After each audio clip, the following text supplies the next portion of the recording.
पाटण तालुक्यात महाविकास आघाडीची सभा पाटणमध्ये घेण्यात आली होती।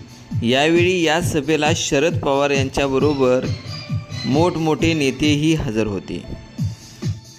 शशिकांत शिंदे यांच्यावर गुन्हा दाखल झाला होता, यावर त्यांनी दिलेली प्रतिक्रिया। साहेब, दुसरा एक गुन्हा दाखल झाल्याची FIR आता पुन्हा एकदा आलेली आहे। काय नेमका गुन्हा आहे आणि काय तिसरा कधी देतात त्याची वाट बघतोय। असं आहे की ज्याचा FSIच वाटला नाही, जो FSI बाजारामध्ये अजूनही बाजार समित्या ताब्यात आहे, वाटप करताना जी धोरणं ठेवली होती त्याच्यावर आम्हाला क्लीन शीट दिलेली आहे। फक्त या दराने तुम्ही वसूल करा अशी सूचना केलेली आहे आणि जे कोणी असतील त्याची चौकशी करा। आता काय पहिला झाला, दुसरा झाला, अजून किती येतात ते बघू। निवडणुकीमध्ये पूर्णपणाने त्यांच्या हातातून निवडणूक गेल्यामुळे अशा प्रकारचं कारण त्यांनी त्याप्रमाणे जे देशात राज्यात चालतं ते माझ्याबद्दल चालण्याचा प्रयत्न करू केलेला। मला अजून नोटीस मिळालेली नाही।